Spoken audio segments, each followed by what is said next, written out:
أعوذ بالله من الشيطان الرجيم. بسم الله الرحمن الرحيم.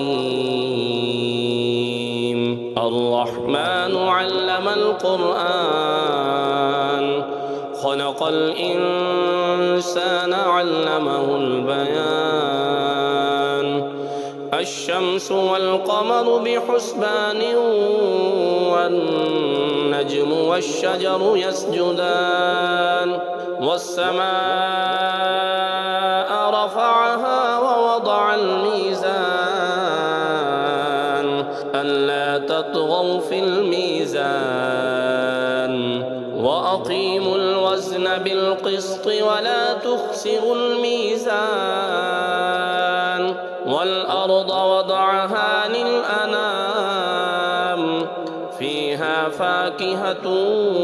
والنخل ذات الأكمام والحب ذو العصف والريحان فبأي آلاء ربكما تكذبان خلق الإنسان من صلصال كالفخار وخلق الجان من مارج من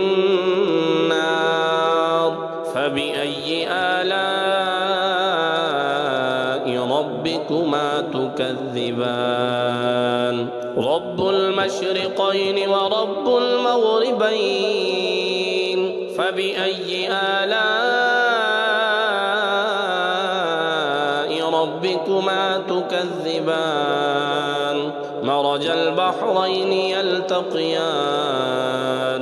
بينهما برزخ لا يبغيان فبأي آلاء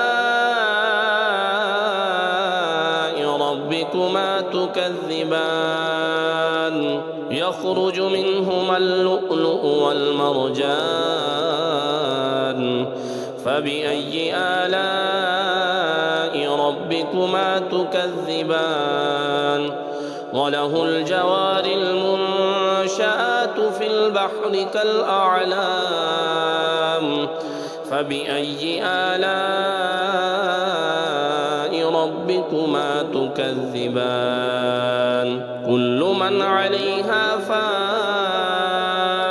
ويبقى وجه ربك ذو الجلال والإكرام فبأي آلاء ربكما تكذبان يسأله من في السماوات والأرض كل يوم هو في شأن فبأي آلاء ربكما تكذبان سنفرغ لكم أيها الثقلان فبأي آلاء ربكما تكذبان يا معشر الجن والإنس إن استطعتم أن تنفذوا من أقطار السماوات والأرض فانفذوا لا تنفذون إلا بسلطان فبأي آلاء ربكما تكذبان يرسل عليكما شواظ من نار ونحاس فلا تنتصران فبأي آلاء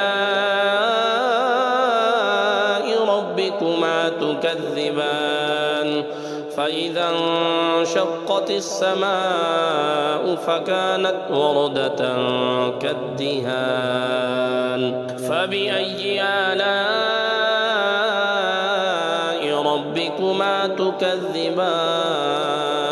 فيومئذ لا يسأل عن ذنبه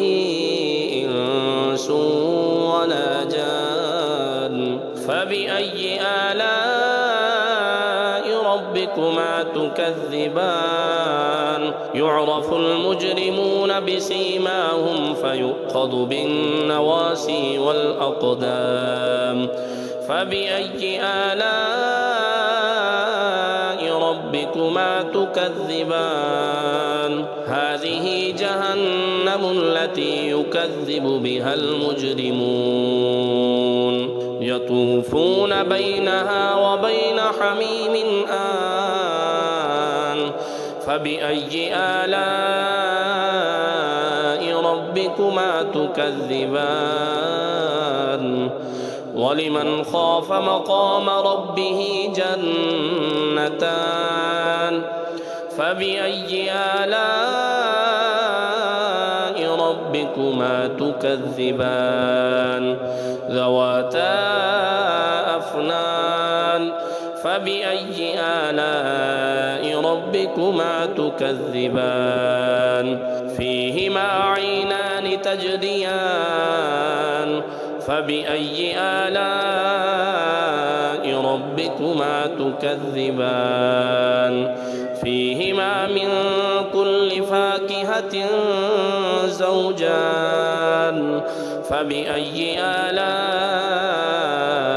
ربكما تكذبان متكئين على فرش بطائنها من استبرق وجنى الجنتين دان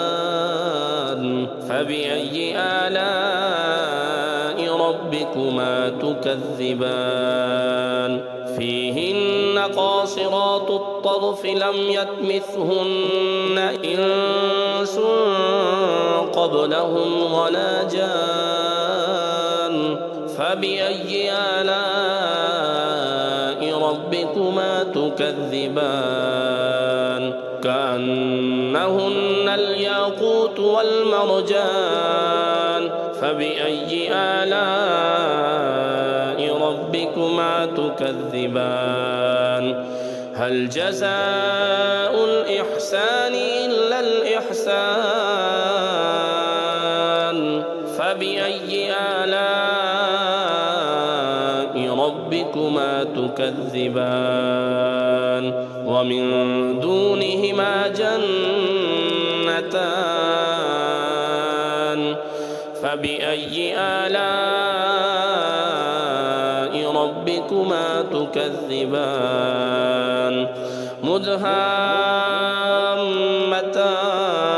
مدهامتان فبأي آلاء ربكما تكذبان